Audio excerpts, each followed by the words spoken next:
Inyección monopunto. Comprobación y diagnosis.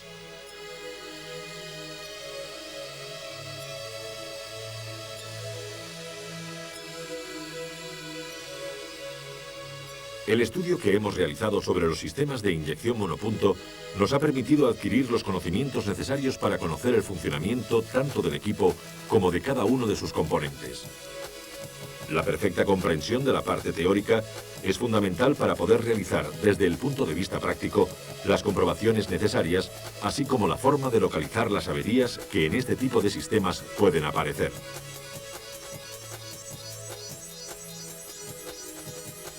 Antes de entrar a fondo con este tema, debemos resaltar que existen pequeñas diferencias tanto de funcionamiento como de montaje de algunos componentes, dependiendo de cada fabricante.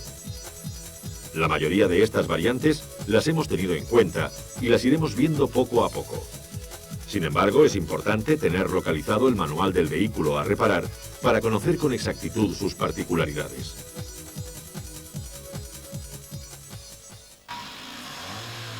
Las comprobaciones que se deben realizar en un motor con irregularidades de funcionamiento dependen en cada caso concreto de los síntomas que presente. En lo que respecta al sistema de inyección, siempre estarán referidas bien al circuito hidráulico o al circuito eléctrico-electrónico, sin olvidarnos de las entradas de aire incontroladas que se pueden producir en el circuito neumático.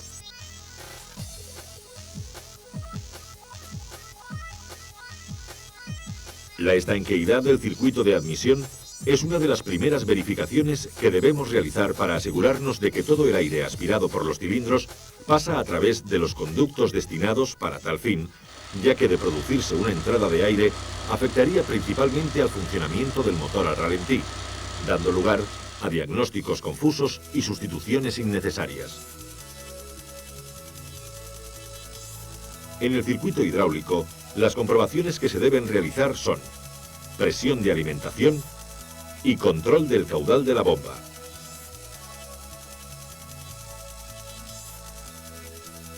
Para verificar la presión de alimentación, intercalaremos un manómetro entre la tubería de llegada de gasolina procedente de la bomba y el tubo de entrada al cuerpo de inyección monopunto.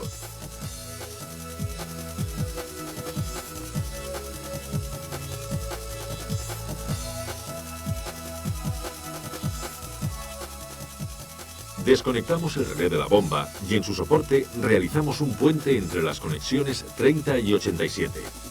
De esta forma, la bomba funcionará sin necesidad de arrancar el motor. El valor de presión indicado por el manómetro debe estar comprendido entre 0,8 y 1,2 bares. Si la presión es inferior a 0,8 bares, es posible que la bomba se encuentre averiada. Para asegurarnos, pinzaremos durante unos segundos el tubo de retorno. La presión debe subir hasta aproximadamente 3 bares. En caso contrario, comprobaremos la tensión de alimentación de la bomba y si esta es correcta, deberemos sustituirla.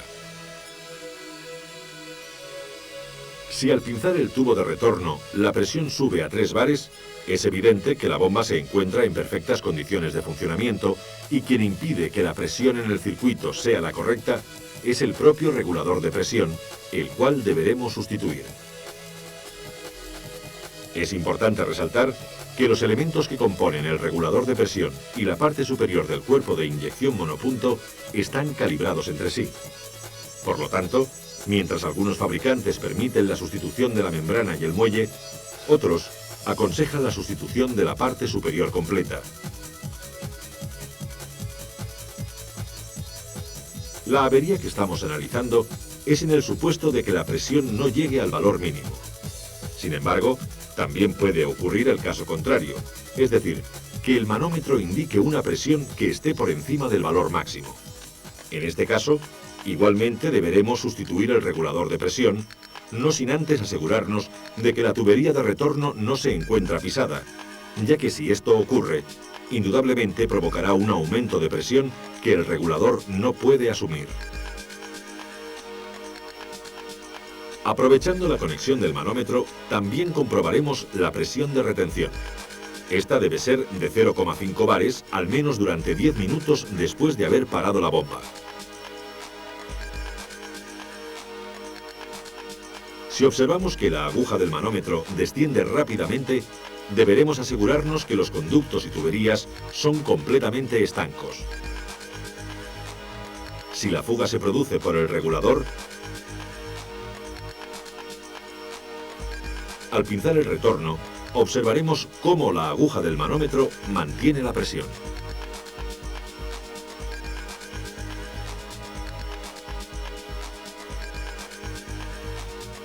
También puede ocurrir que la gasolina se escape por las juntas del inyector o incluso por la propia aguja. En este caso, deberemos comprobar visualmente el interior del cuerpo para determinar el punto de fuga.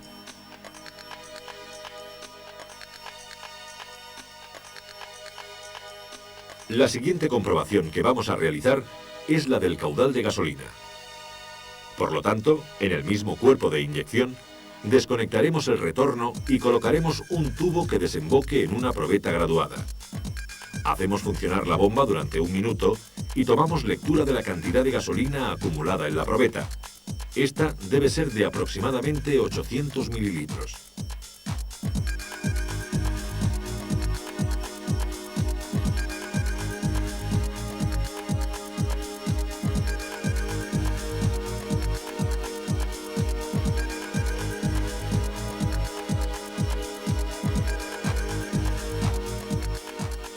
Si el caudal está por debajo del valor mínimo, nos aseguraremos que la tensión de alimentación a la bomba sea la correcta, ya que por cada voltio de caída de tensión en el circuito se produce aproximadamente un 10% de pérdida de caudal. Nos aseguraremos también que el filtro de gasolina se encuentre en perfectas condiciones y si esto es correcto, sustituiremos la bomba. En el apartado correspondiente al circuito hidráulico, también vamos a introducir las comprobaciones que debemos realizar en el inyector, ya que de su correcta actuación depende en gran medida un óptimo funcionamiento del motor. Estas comprobaciones son la pulverización y la estanqueidad.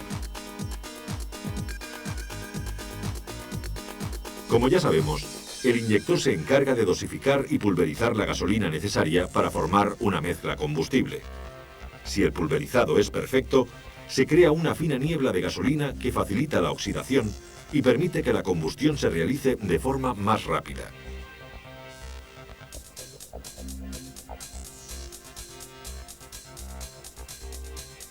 Para efectuar esta comprobación, deberemos poner el motor en marcha y observar la salida del combustible desde el inyector hasta la mariposa de gases, debiendo producirse un cono uniforme. Existen algunos modelos en los que la forma de pulverización es en cierto modo diferente, debido a que la salida de gasolina se realiza a través de 6 taladros inclinados. En cualquier caso, siempre debe existir una pulverización uniforme y exenta de gotas.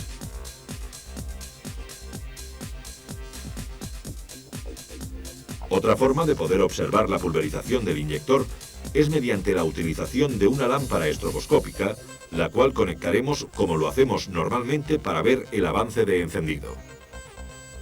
Dirigimos el haz de luz hacia el inyector y al coincidir el destello de luz con la apertura del inyector, observaremos la atomización de la gasolina.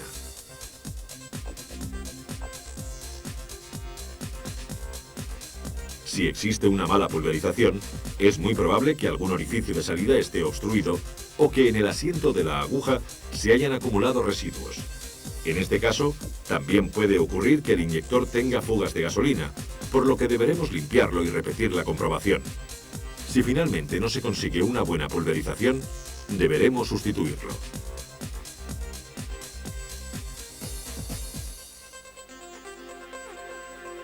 La prueba de la estanqueidad la realizaremos con el motor parado y con la bomba en funcionamiento, observando que durante 1 minuto no se produzca una fuga superior a 2 gotas, siendo necesario sustituirlo si el goteo se produce a un mayor ritmo.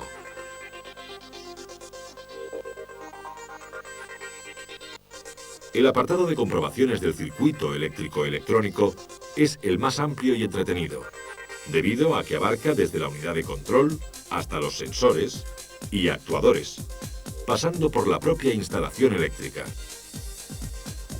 Empezaremos este capítulo describiendo las comprobaciones que debemos realizar en un vehículo cuyo motor se niega a arrancar. Evidentemente, cuando se nos plantean este tipo de averías, lo primero que hacemos es asegurarnos que el sistema de encendido funciona correctamente. A continuación, deberemos comprobar si la unidad de control envía los impulsos negativos al inyector para que pueda realizar su apertura. Averiguar si esto efectivamente se produce es relativamente fácil en este sistema de inyección, puesto que no tendremos más que echar un vistazo por la parte superior del cuerpo de inyección para observar si se produce la salida de gasolina.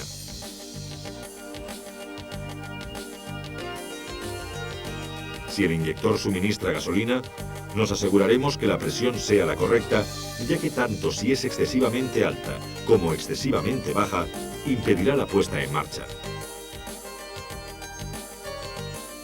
A continuación, con la ayuda de un osciloscopio, comprobaremos el tiempo de inyección, que puede ser demasiado corto debido a una avería en la propia unidad de control, siendo en este caso necesaria su sustitución.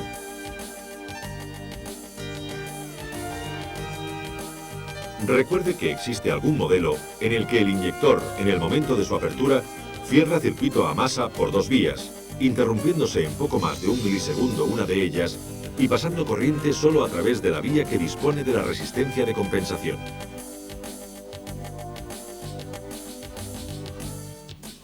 Si el sistema que estamos verificando coincide con este modelo, antes de sustituir la unidad de control, deberemos realizar las comprobaciones que a continuación vamos a detallar.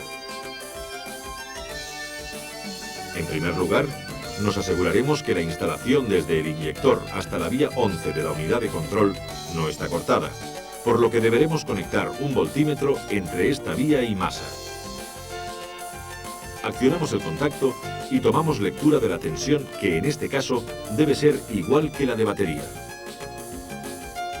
Si no existe tensión, deberemos localizar si la interrupción se encuentra en la resistencia o en el cable, ya que con esta avería observaremos que existe salida de gasolina por el inyector, pero durante un tiempo tan reducido que la mezcla es excesivamente pobre.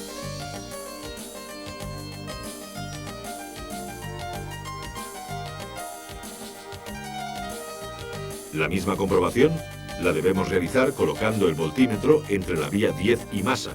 De esta forma, también nos aseguramos que el cable desde el inyector hasta la unidad de control no está cortado.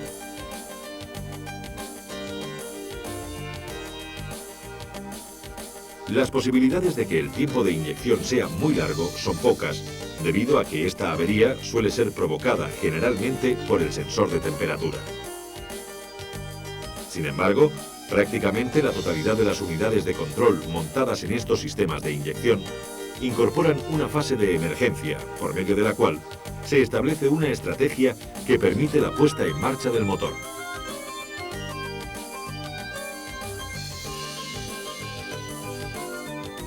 También puede ocurrir que exista tiempo de inyección y, sin embargo, el inyector no suministre gasolina. En este caso, mediremos la resistencia de su bobinado, que suele ser de 1,2 a 3 ohmios, ya que posiblemente esté cortado, debiendo necesariamente sustituir el inyector.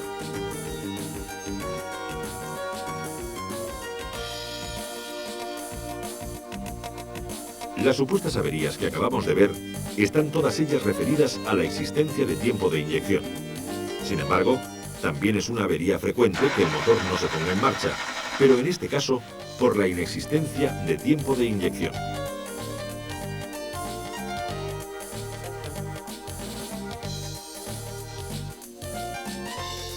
La forma ideal de averiguar si la unidad de control excita al inyector es, como hemos visto, valiéndonos de un osciloscopio, ya que además de ver si existe el impulso, podemos simultáneamente conocer un dato tan importante como es su duración o tiempo de inyección.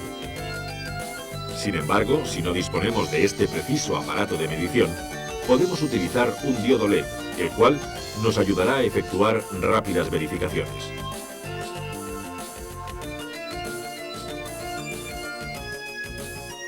Su conexión la realizaremos en paralelo con el inyector, y si existe tiempo de inyección al accionar el arranque, apreciaremos el parpadeo del diodo. Pero en este caso, insistimos con el arranque y el diodo LED no emite ningún destello, indicándonos que no hay tiempo de inyección.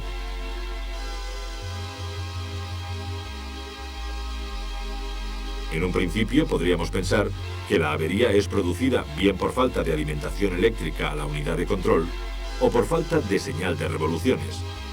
Sin embargo, estas dos posibilidades debemos descartarlas, puesto que previamente nos hemos asegurado de que el sistema de encendido funciona correctamente y en el caso de fallo de una de ellas no habría encendido.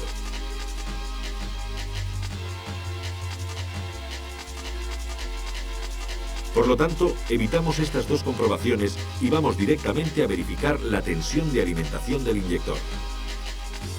Conectamos el voltímetro entre el cable positivo de alimentación y masa.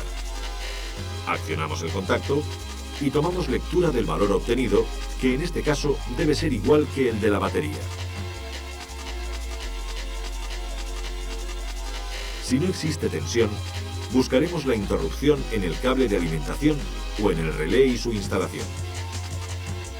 Si la tensión es correcta, nos aseguraremos que el bobinado del inyector no está cortocircuitado y que su instalación hasta la unidad de control se encuentra en perfectas condiciones. En este punto es necesario matizar dos aspectos importantes. Algunos modelos llevan intercalada una resistencia en el cable de alimentación, pudiendo estar cortada y ser esta la causante de la avería. En otros modelos, es el propio cable del inyector el que incorpora un material especial que lo hace ser del tipo resistivo, siendo su resistencia de aproximadamente 3 ohmios. Por lo tanto, en el caso de ser necesaria su sustitución, deberemos utilizar una instalación original con el fin de no variar las características eléctricas del circuito.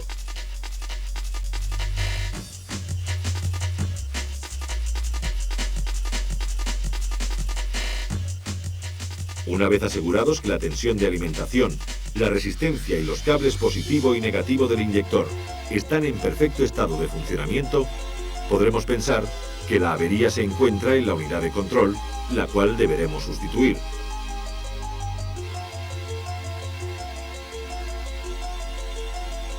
Veamos a continuación el resto de elementos que componen el circuito eléctrico y los síntomas que producen cuando se averían. Empezaremos por el relé de la bomba de gasolina, el cual, como ya sabemos, es activado por la propia unidad de control. Para que esta acción se pueda llevar a cabo, se tienen que cumplir necesariamente dos condiciones: que la unidad de control esté alimentada y que reciba señal de revoluciones.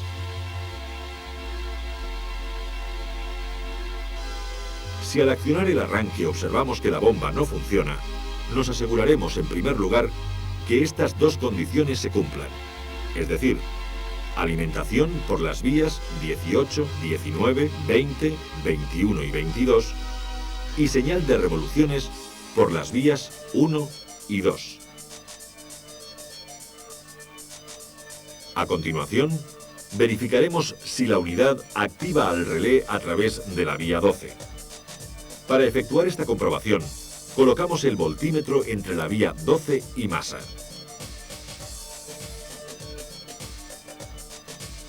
Al accionar el contacto, observaremos que la tensión se va prácticamente a cero durante 2 o 3 segundos, el tiempo que dura la temporización, y a continuación sube a 12 voltios.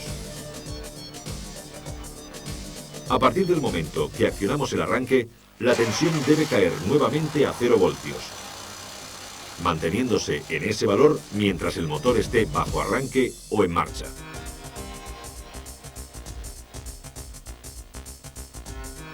Si durante la realización de la prueba observamos que la tensión no desciende, no tendremos más remedio que sustituir la unidad de control. Si por el contrario la prueba es correcta, tendremos que verificar el relé y su instalación para determinar quién es el causante de la avería.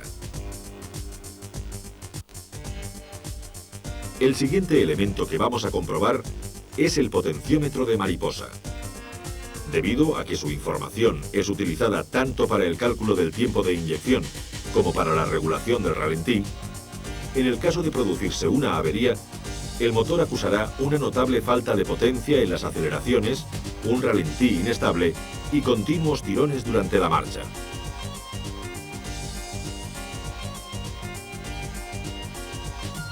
En primer lugar, debemos distinguir si se trata de un potenciómetro doble o de un potenciómetro simple, ya que las comprobaciones a realizar difieren de un modelo a otro.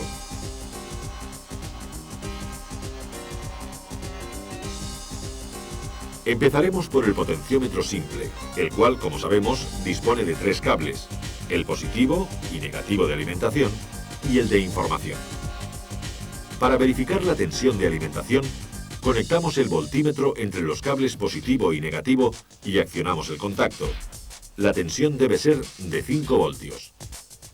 Si no existe tensión, las causas más probables son alimentación a la unidad de control, instalación cortada o unidad de control.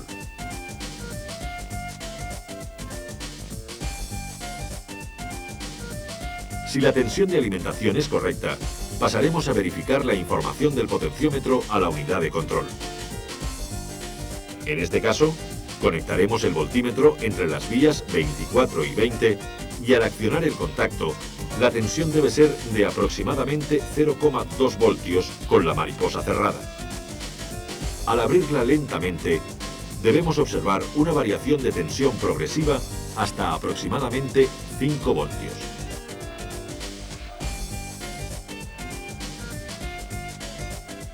La misma prueba, pero con un resultado mucho más fiable, la podemos realizar con el osciloscopio, en el cual, al abrir lentamente la mariposa, observaremos una curva ascendente y progresiva.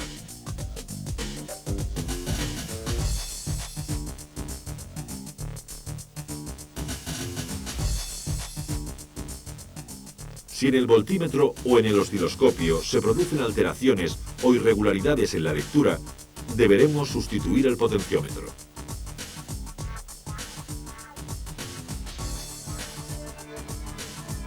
Si se trata de un potenciómetro doble, el proceso de diagnosis es el mismo, es decir, nos aseguraremos en primer lugar que la tensión de alimentación sea de 5 voltios.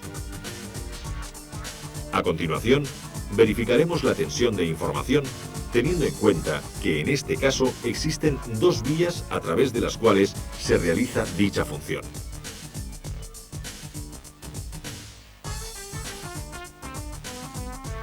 Si colocamos el voltímetro entre las vías 24 y 26, observaremos cómo la tensión varía de 0 a 5 voltios durante los primeros 24 grados de apertura. Y aunque continuemos abriendo la mariposa, la tensión queda estabilizada en dicho valor.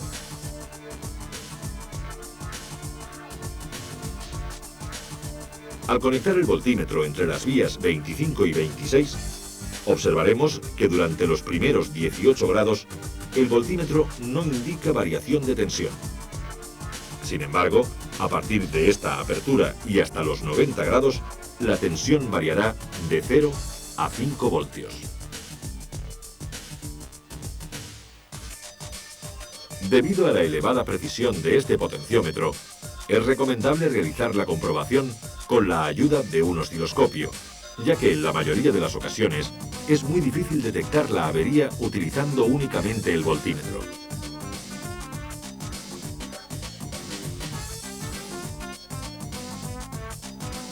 Al conectar el osciloscopio en cada una de las pistas, observaremos una curva progresiva que parte de 0,3 voltios y finaliza con 5 voltios.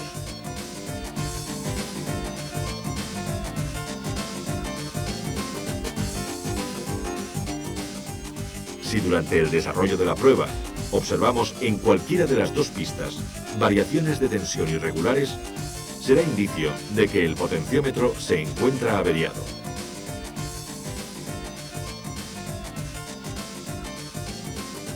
Este elemento ha sido regulado con respecto al cuerpo de mariposa de forma muy precisa y definitiva durante su montaje en fábrica.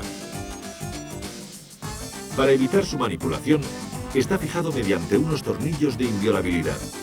Por lo tanto, en caso de ser necesario, deberá sustituirse el cuerpo de mariposa completo.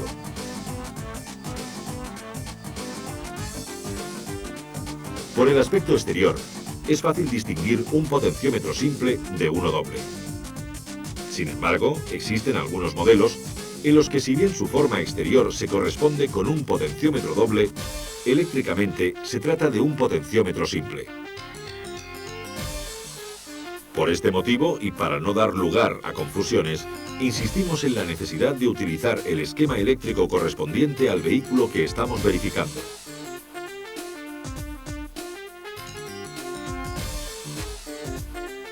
Los potenciómetros a los que nos referimos pueden ser bien de 4 o de 5 vías. En el de 4 vías, 2 de ellas son el positivo y negativo de alimentación. La tercera es la vía de información y la cuarta no está utilizada. Para el de 5 vías, 2 de ellas son el positivo y negativo. La tercera es la información del potenciómetro. La cuarta, información de plena carga a través de un microinterruptor. Y la quinta no está utilizada.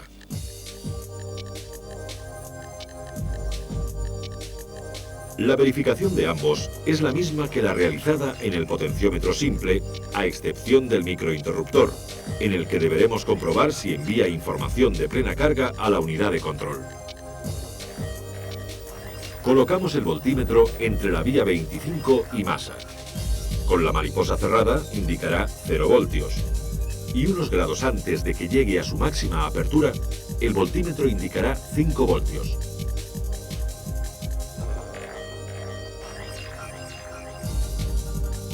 Todas las informaciones que la unidad de control recibe son fundamentales para que el motor mantenga un correcto régimen de revoluciones al ralentí y a la vez que sea estable.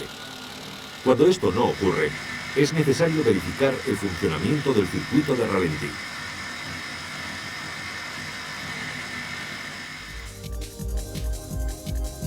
Como sabemos, para la regulación del ralentí, se puede emplear bien el motor paso a paso que actúa sobre un conducto de aire o el motor actuador que acciona directamente a la mariposa de gases. Veamos las comprobaciones que realizaremos en cada uno de ellos.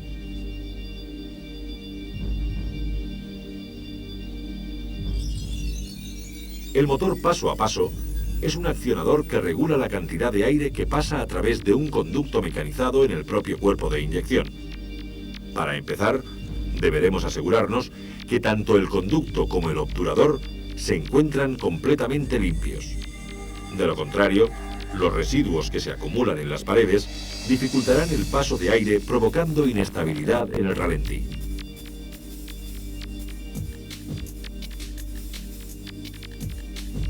En cuanto a las comprobaciones eléctricas, nos aseguraremos en primer lugar que las dos bobinas tienen la resistencia correcta. Esta suele ser de aproximadamente 53 ohmios.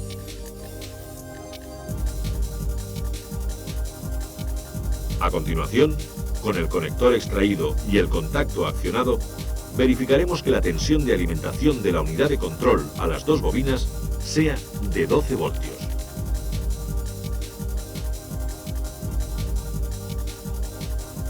Si utilizamos el osciloscopio, además podremos ver los impulsos. Si no existe tensión o impulsos y nos hemos asegurado de la correcta continuidad en los cables, sustituiremos la unidad de control. En el actuador de mariposa, las comprobaciones que debemos realizar son las siguientes. En primer lugar, nos aseguraremos que el interruptor de ralentí está bien regulado y que informa correctamente a la unidad de control. Para llevar a cabo esta comprobación, es necesario que el eje del actuador esté completamente retraído. Esto lo conseguiremos conectando una pila de 4,5 voltios en las dos vías superiores del actuador.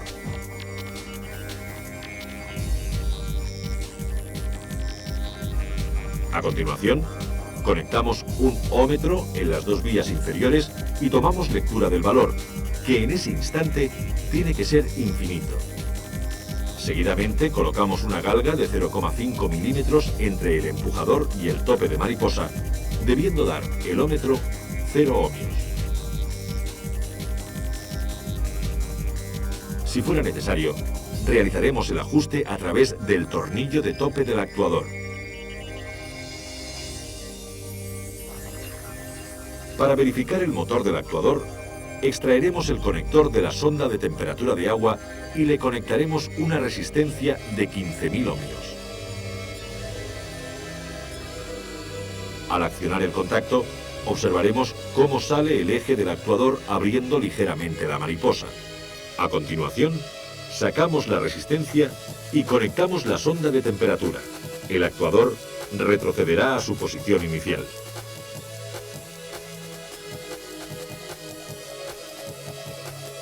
Si al realizar estas comprobaciones el actuador no se desplaza, deberemos medir la resistencia de su bobinado.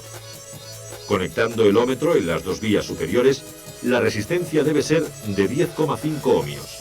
En caso contrario, sustituiremos el actuador.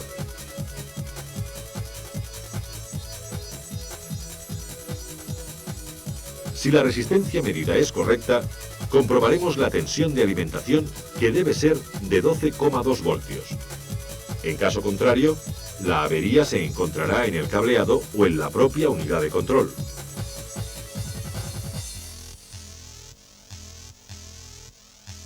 Con la verificación del actuador, cerramos el capítulo dedicado a la comprobación y diagnosis del sistema de inyección monopunto, que tan buenos resultados está dando en motores de pequeña y mediana cilindrada, debido, entre otros motivos, a la continua aplicación de nuevas y efectivas soluciones electrónicas.